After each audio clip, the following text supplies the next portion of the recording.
Hello there, and welcome back to the final episode in our Skywars series. Today we'll be viewing 4 classes, and then the last one we're going to be doing. They are Cactus, Warlord, Warlord, and Netherlord. 2 of these are some quite fun classes. Let's head straight on with the video. This match I'm playing as Cactus. Cactus spawns you in with 8 cactus, 16 sand, and a thorns chestplate with thorns 5 and unbreaking 3. It's quite a useful class due to the fact that it gives you a decent piece of armour, dealing around 20% of the damage dealt to you back at your opponents, and also giving you a way to counter combos using the Cactus. However, that is extremely difficult to do so due to the fact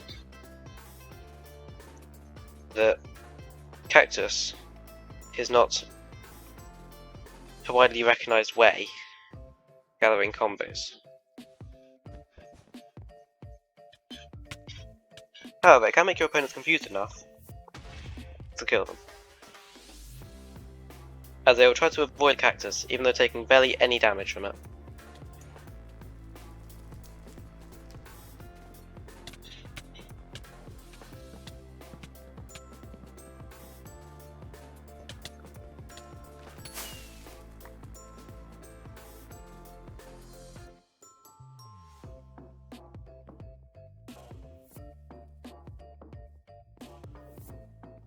The Thorns chestplate serves me well in these fights. However, I am switching out for a golden one, just due to the fact that I could use the extra bit of armour fighting this person here.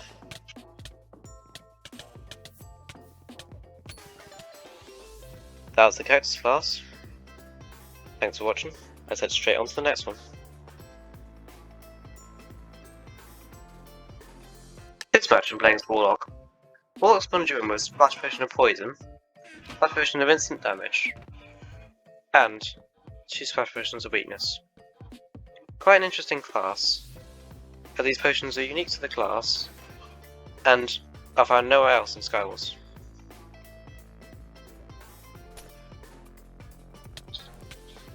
As you can see, the weakness is extremely useful, as that guy did less than a heart of damage to me, even though he was using a stone sword against my little armour.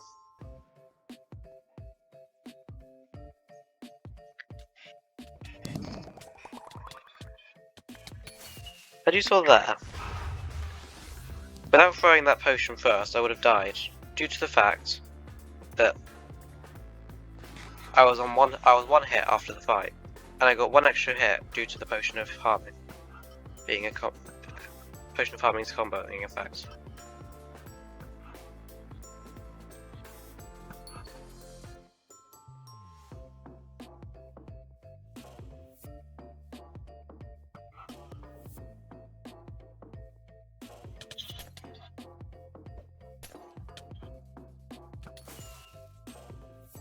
The class can also be used to scare your enemies.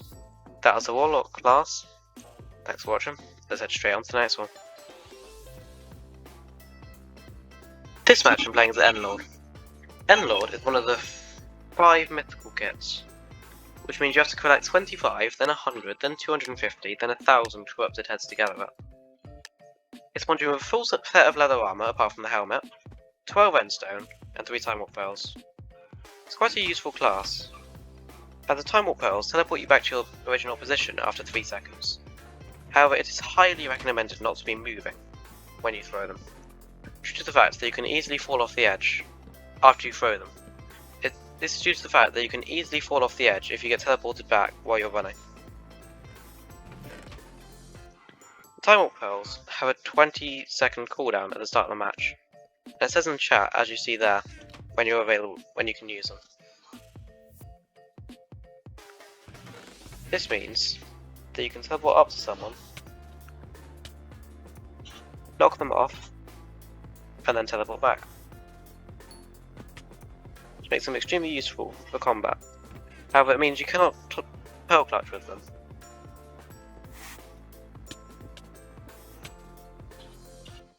due to the fact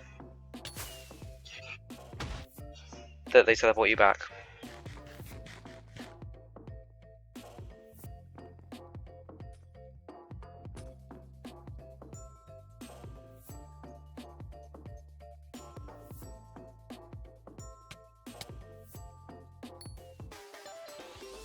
That was the Endlord class. It's one of my personal favourites. Let's move straight on to the next one, which is Netherlord. This match I'm playing with Netherlord. Netherlord spawns you with a full set of leather armour, apart from the helmet, some blocks, a fire aspect 1 golden nugget, and the ability to shoot a fireball once every 20 seconds by right clicking with a sword or left clicking with a bow.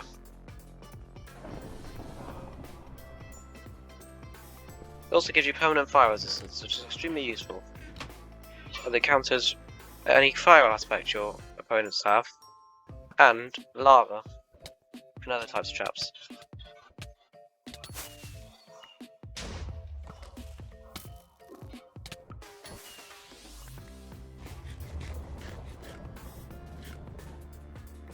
Running in that situation probably would have been a better option, due to the fact they are on low health, and even if someone doesn't have any armour, they can still deal damage to you.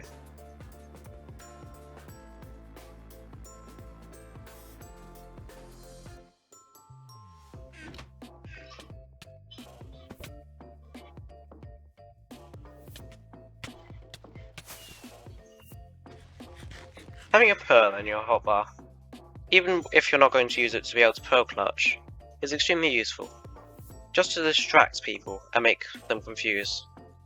Like that guy there was completely thrown off by the fact I used a pearl to get back up to the position I was in before.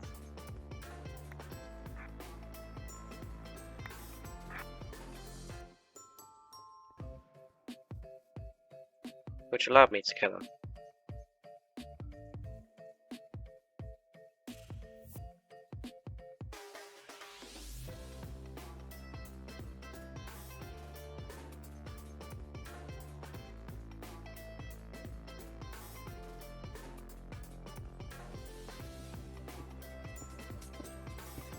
If you see someone in their base being deliberately loud, always advise to be wary, because they could have a trap which would prevent you from winning. An ingenious trap I once saw someone doing is making a hole in their base where they would place blocks when you went next to them, and then there's buttons in the hole, and you would fall down as you're not able to place any blocks there. However, people doing traps are quite rare, and people just staying at the base because they're unsure about how to effectively win Skywars is a bit more common.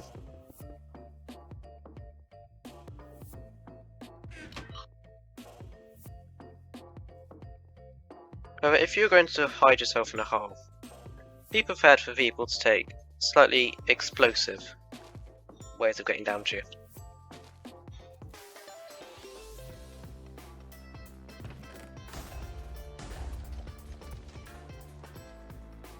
Such as this.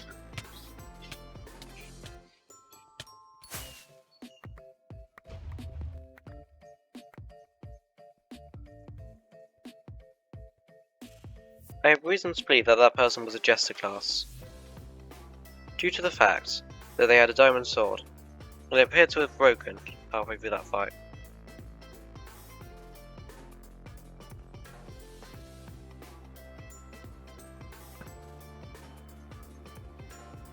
That was the Netherlord class.